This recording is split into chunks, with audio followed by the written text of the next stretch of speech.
Las vidas de los grandes hombres son generalmente controvertidas, apasionantes, desconcertantes. Como en programas anteriores, hoy asistimos a la vida de un gran ecuatoriano, pero esta vez no encontramos nada novelesco ni espectacular. Lo único contradictorio es su pequeña estatura física que se antepone a su enorme condición académica y pastoral. El cardenal Pablo Muñoz Vega cumple el día de hoy 87 años. Por eso destinamos este programa a su obra y a su vida.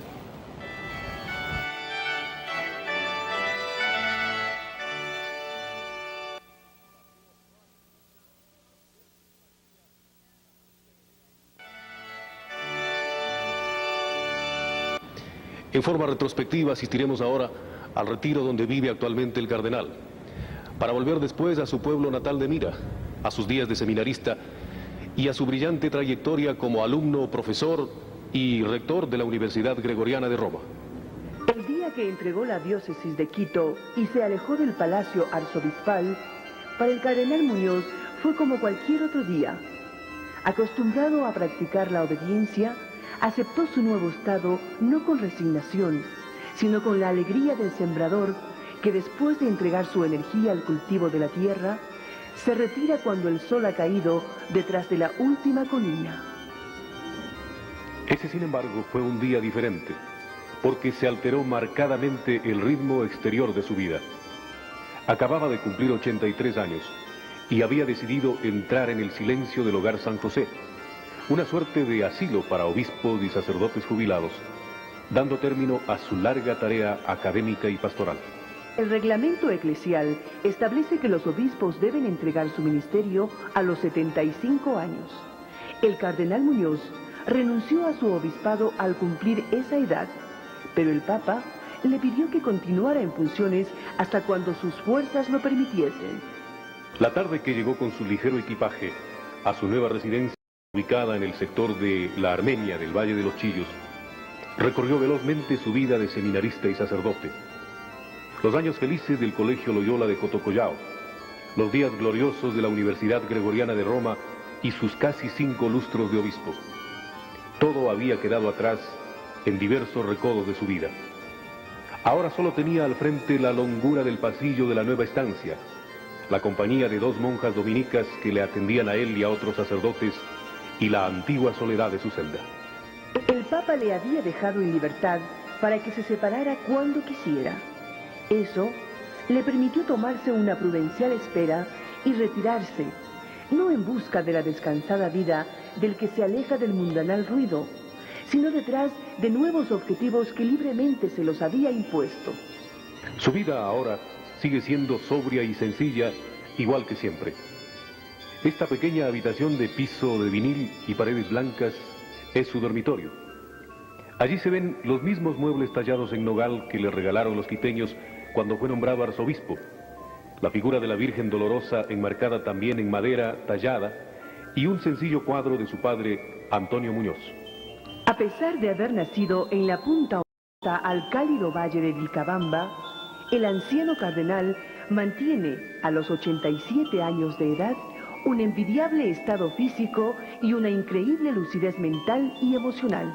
La vitalidad de él es increíble, porque recibe todos los trabajos intelectuales, ¿no?, que él se propone, y todo lo que tiene que escribir constantemente, homilías, y bueno, mucha cosa de trabajo intelectual.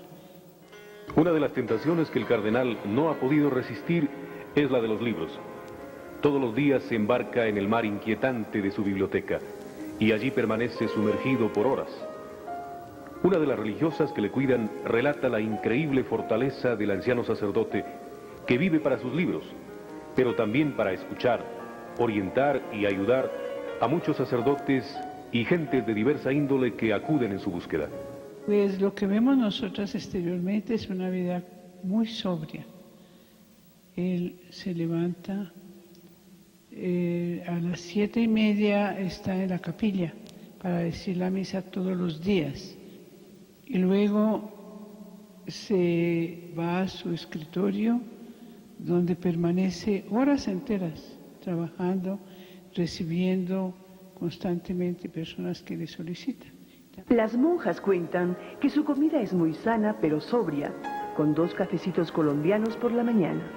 Él siempre se ha tomado, según mismo nos cuenta, 2 cafecitos, uno por la mañana y otro a las 11, y después no le vemos tomar ninguna vez tinto, pero sí, como está con las colombianas, debe ser que le gusta. En 1903, la vida campesina del pueblo de Mira giraba alrededor de la iglesia parroquial.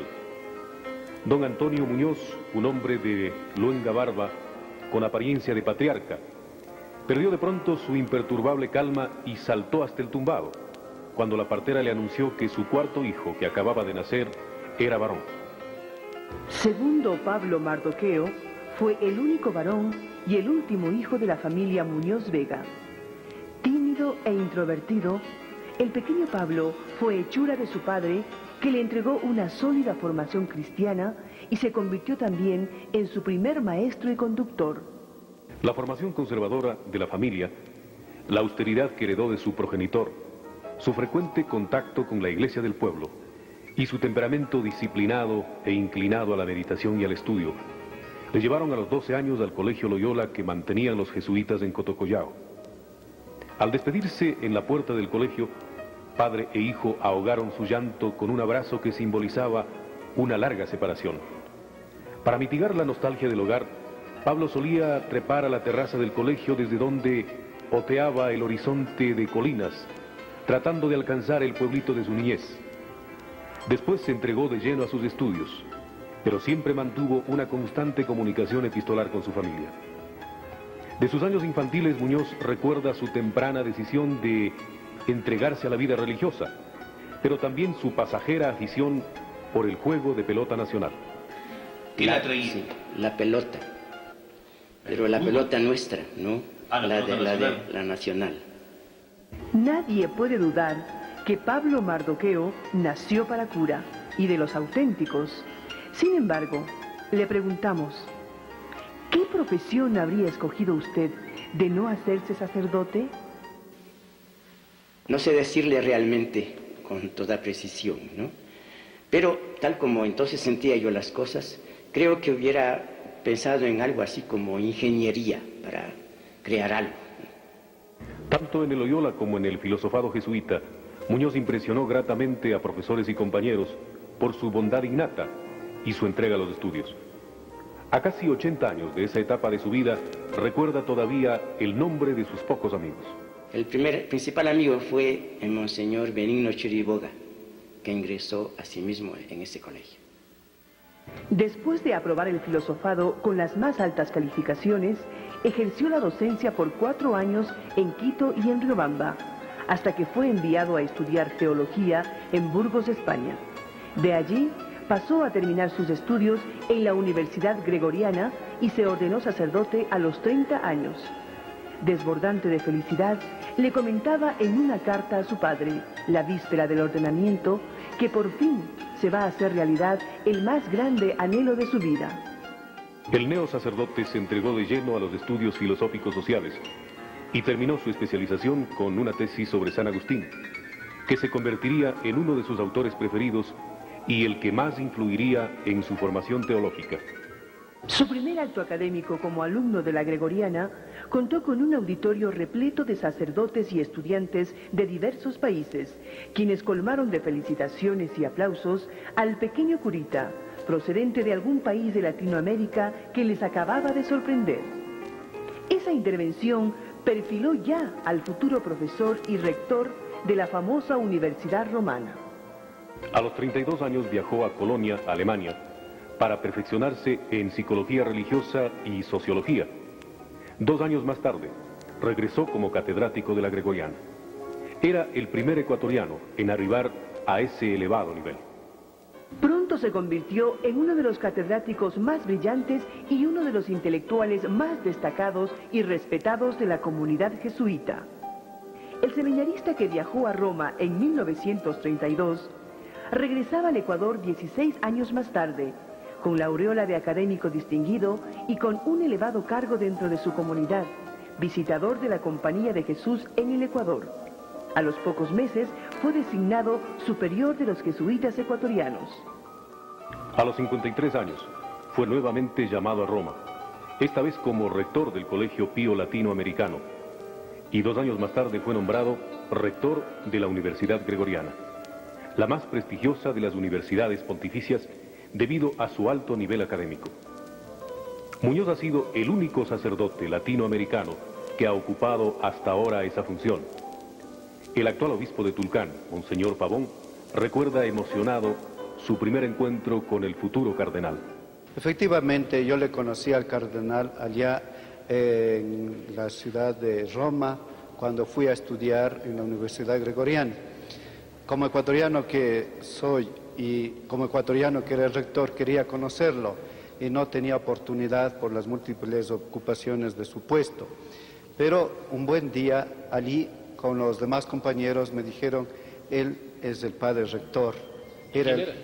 Era el padre Muñoz Vega, el más pequeño de todos los que estábamos allí presentes.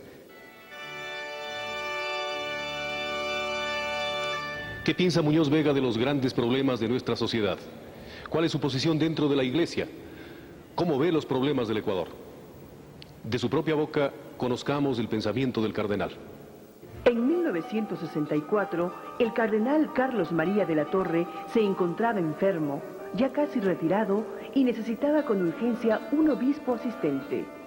El Papa Pablo VI puso sus ojos entonces en el brillante académico que desde hace varios años honraba al Ecuador y a la Compañía de Jesús desde las cátedras filosóficas y teológicas. El sencillo padre Muñoz se asustó cuando el Papa le hizo el anuncio y solo dio su aceptación después de detenida reflexión. Trocar el prestigioso cargo de rector de la más famosa universidad papal por el obispado significaba una ganancia, pero implicaba también una dura responsabilidad. Muñoz recuerda que el encuentro con una humilde vendedora le hizo reflexionar sobre la diferencia e importancia de las tareas intelectuales con las pastorales. Me dijo en italiano, lo voy a traducir ahora, ¿no?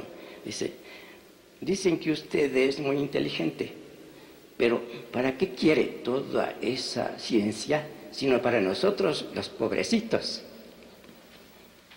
Eso lo que dicen, knockout, lo que dicen así, ¿no? Pues me puso así, ¿no? Entonces dije, Señor, qué lección, ¿no?, me estás dando. Su ascenso a las más altas dignidades de la Iglesia ecuatoriana fue sorprendente y vertiginoso. En 1964 fue designado obispo coadjutor de la Arquidiócesis de Quito. En 1967 arzobispo. Y 2 años más tarde recibía el capelo cardenalicio. Los ecuatorianos apenas conocían a ese sacerdote carchense, doctorado y laureado en Roma. Había llegado como obispo solo hace 5 años y acababa de convertirse en el segundo cardenal de la Iglesia del Ecuador. Los obispos que se creían con méritos para ser escogidos como sucesores del cardenal de la Torre no salían de su asombro por la sorprendente decisión del Papa Pablo VI. Pero todos terminaron aceptando y acostumbrándose a la forma de ser del nuevo cardenal que desdeñaba la figuración y la vanagloria, pero pacificaba a unos y asombraba a otros con sus sabias orientaciones. Los últimos papas, desde Pío XII hasta Juan Pablo II, han sido sus amigos y han buscado su asesoramiento y hasta su consejo. Pero oigamos al propio cardenal. ¿A cuál de esos papas admiraba más? ¿Con quién tuvo mayor confianza y amistad? Con Pablo VI. Y con él podría decir yo muchas cosas, ¿no? Quizá reservamos algo para más tarde, ¿no? Sí. Pero refiriéndonos ahora a lo que es propiamente relación, diría de amistad bien sincera y íntima, ¿no? Con él sí, largamente. Primero cuando era sustituto de la Secretaría de Estado. Segundo, cuando ya fue nombrado arzobispo de Milán. Y tercero, cuando fue el Papa Pablo VI. En sus 25 años de arzobispo, Muñoz Vega realizó numerosas obras. Fundó el movimiento Múnera como una acción práctica de solidaridad humana y de ayuda a los desprotegidos.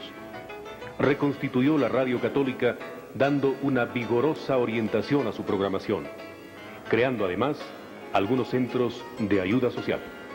Pero debió también afrontar la crisis que afectó a la Iglesia ecuatoriana en los años 70, cuando se cerraron muchos seminarios, numerosos curas desertaron y los católicos se volvieron apáticos y extraños a las prácticas religiosas. Tuvo que realizar lo que él llama una poda de la vid para que reverdezca, para solucionar esos problemas. Tenemos ya seminario mayor en Guayaquil, en Cuenca, en Loja, en Ibarra e incluso en Tulcán. Esto demuestra que realmente el número de vocaciones ha crecido, pero muy considerablemente. Los cambios del Concilio Vaticano imprimieron mayor apertura y actualizaron a la Iglesia. Unos lo tomaron como pasos de avanzada, pero otros se escandalizaron y adoptaron actitudes reaccionarias. El cardenal tiene un concepto muy claro de la trascendencia y connotación de esos cambios. ¿Cuáles son las consecuencias de los cambios postconciliares? Hay cambios que sí, realmente son cambios buenos, gracias a Dios, fructuosos, pero hay otros que no lo son. Por ejemplo, pues veámonos simplemente a la presentación externa, la del vestido. No todo es aprobable en este despojo de todo lo que significa signo de consagración. No, realmente necesitamos también esa expresión externa de nuestra vida, la realidad interna de la consagración a Dios. La teoría de la liberación no llegó a producir un cisma como esos que registra la historia de la Iglesia, pero no dejó de ocasionar un fuerte remesón a su estructura. Algunos sacerdotes católicos optaron por la vía de la revolución y el marxismo y hasta empuñaron las armas, mientras otros optaron por un tradicionalismo cerrado que rayó en desobediencia al Papa. Muñoz tiene una definición muy clara sobre el tema y muestra un profundo equilibrio para analizarlo. Teología de la liberación, que por su desenvolvimiento lógico, por sus articulaciones lógicas, termina en el mismo punto en el que termina el marxismo. Esta teología no es aceptable, es la que hace daño. Pero no toda la teología es esto, de la liberación, porque en cambio hay, y debemos cultivar una teología de la liberación, ¿no?, que va según sus propios principios y también un camino suyo específico, va a la verdadera meta a la que hay que llegar cuando se trata de la liberación de los pueblos. Para algunos, el catolicismo ha pasado de moda y se ha rezagado por no haberse actualizado. Otros, en cambio, se parapetan detrás de ese nombre para predicar sus enseñanzas y en la práctica hacer lo contrario. Las actitudes controversiales de unos y otros han generado divisiones. El cardenal admite que éstas existen, pero advierte que han sido motivadas por los extremismos. Él se manifiesta como un fiel observador de la doctrina tradicional de la Iglesia, pero cree al mismo tiempo que la profunda problemática social exige una participación más activa de todos para solucionarla. Lo que hay que evitar son los extremismos, sea en un sentido que llamemos de tradicionalismo, sea en otro que llamemos de progresismo, porque lo que nos divide también en la Iglesia son los extremismos. Y en los extremismos hay error, eso hay que evitar. Una de las cosas que más preocupa al cardenal es el aparecimiento de la violencia y la pérdida de valores morales de la sociedad. Señala que los modelos que han venido observándose hasta ahora en el Ecuador y en el mundo han entrado en crisis y exigen nuevas actitudes del hombre para encontrar soluciones auténticas. Se necesita que, para que tengamos modelos nuevos, auténticos, tengamos realmente el hombre nuevo aquí entre nosotros. ¿Cómo tiene que ser ese hombre nuevo? El hombre, ¿cómo tiene que ser? Tiene que ser realmente aquel que viviendo, ya esto sí, ya estamos con la Iglesia, ¿no? Sí. Que el cristiano, tiene que ser cristiano nuevo, digamos también. No el que tenemos hasta aquí un poco, que se contenta más o menos con su fe. sino uno que realmente... Sí, eso, señor. Sino el cristiano que realmente vive de su fe, pero a fondo. Y por tanto, tratando él mismo de remediar en su propio corazón lo que es la raíz de la injusticia. El cardenal no está en contra de los ricos, pero condena a los que egoístamente acumulan riquezas, olvidándose que otros casi no tienen para comer. ¿Es el egoísmo el mal de nuestro tiempo? Es el egoísmo que nace del dinero, que es más grave esto, que no hay tiranía peor en el corazón del hombre que la del dinero.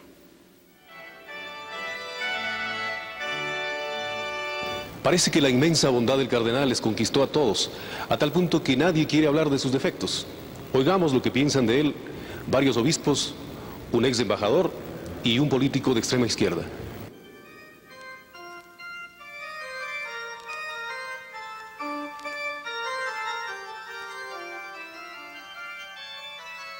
Pocos han visto de cerca al cardenal, pero todos conocen su pensamiento y su obra. Él ha vivido una tercera parte de su vida en Roma. La otra fracción la ha dedicado a sus estudios y la última a su episcopado. Del Carchi salió cuando tenía 12 años y casi no ha vuelto a su provincia natal. Los carchenses, no obstante, le admiran y le respetan. Este es el testimonio del obispo de esa provincia. Los carchenses siempre han manifestado su orgullo de tener un paisano de tan alta alcurnia e intelectual y luego dentro de la Iglesia Católica. A él le han dedicado toda su admiración y han sabido plasmar en realidades esa admiración. Por ejemplo, si usted va a la ciudad de Mira, de donde es originario el señor cardenal, allí encuentra ya un monumento de bronce dedicado a él. Monseñor Pavón, antes de ser obispo, fue cercano colaborador del cardenal. Para él, el prelado, antes que un jefe, fue un maestro que a sus colaboradores les enseñaba constantemente con el ejemplo. He aprendido mucho de él en el sentido de la justicia. Es increíble cómo él jamás se inclinó a condenar a nadie y aún sabiendo tal vez que tiene algo que reprocharle, lo hacía con una manera tan caritativa, tan paternal, que salían agradecidos en lugar de salir desairados de algún reclamo que tal vez. Los arzobispos de Quito, Guayaquil y Cuenca, Antonio González, Juan Larrea y Alberto Luna, fueron obispos coadjutores del cardenal.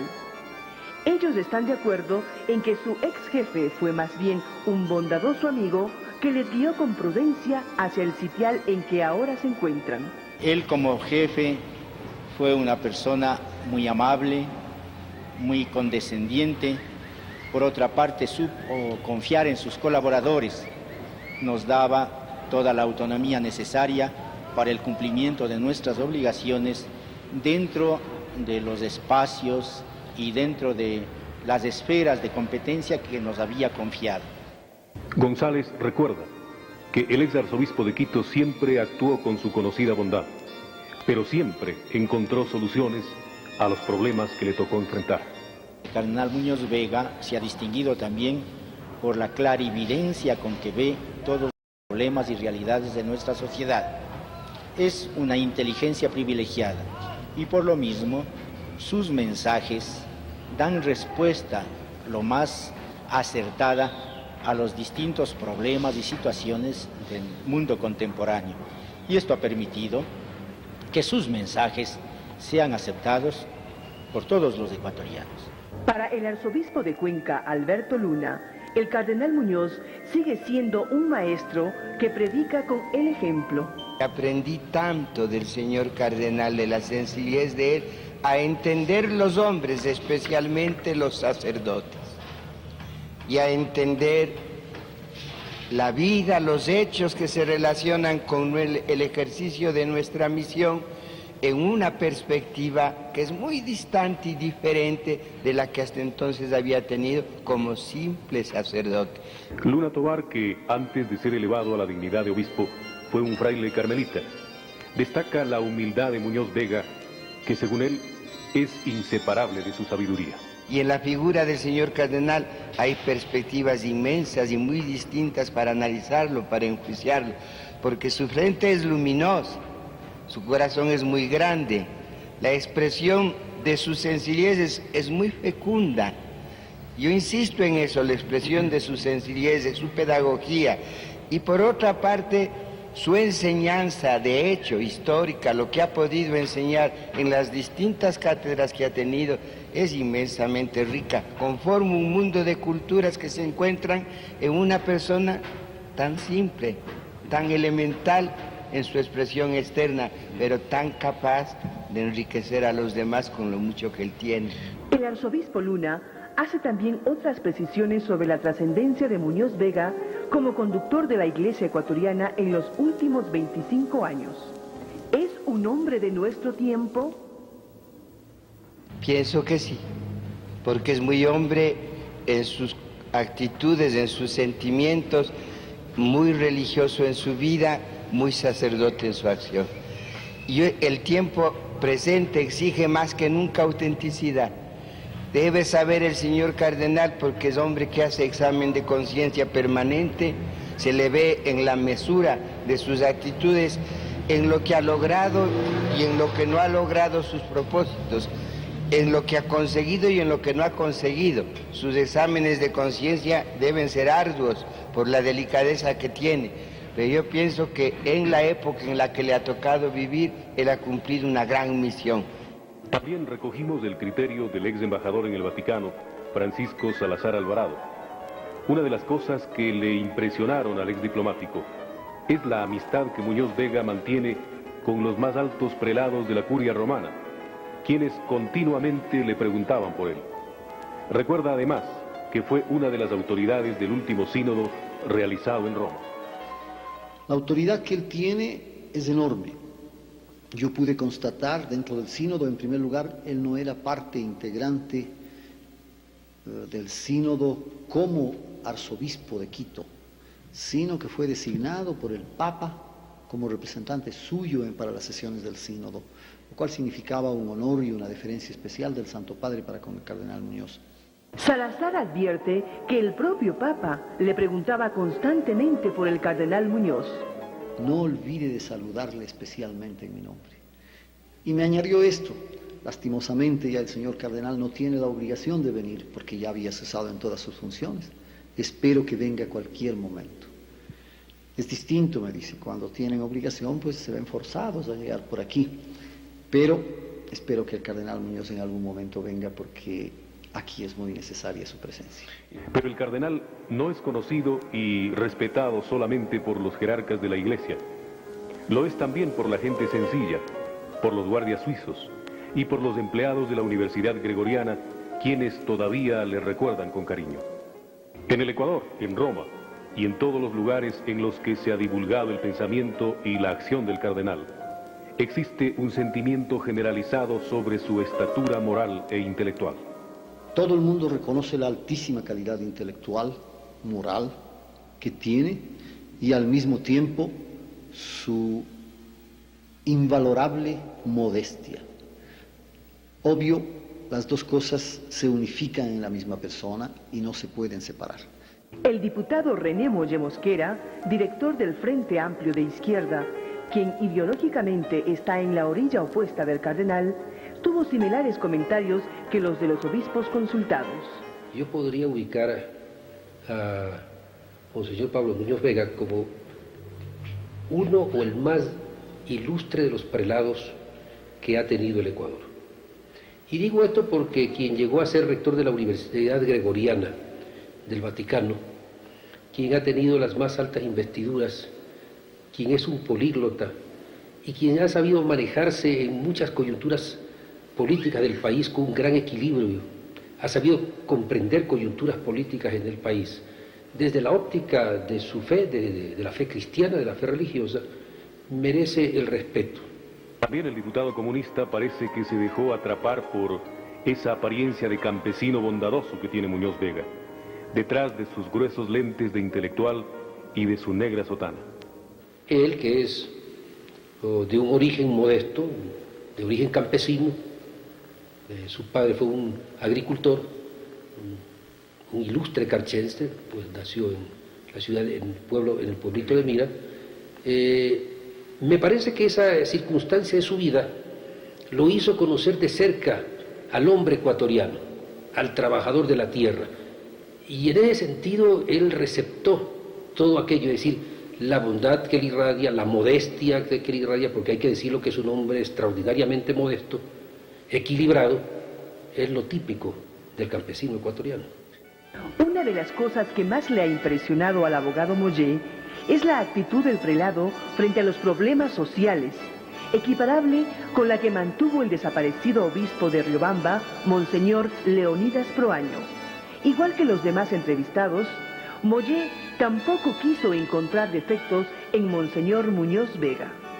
Nadie me ha podido decir que tenga así los defectos característicos de muchos hombres. Es decir, es un hombre virtuoso. Por muchas virtudes que posea, el cardenal Muñoz Vega, como humano que es, debe tener también errores y defectos. Pero tampoco es de esos hombres arrogantes, carismáticos, polémicos, que generan pasiones.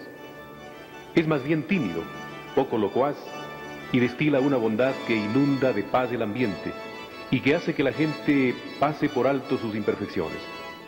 Muñoz Vega está retirado de las tareas administrativas de la Iglesia, pero sigue siendo cardenal, ya que este es un título otorgado por la Iglesia que solo lo perderá con su muerte. Sigue manteniendo su calidad de asesor del Papa y cada día aumenta su prestigio como la más alta autoridad moral del Ecuador.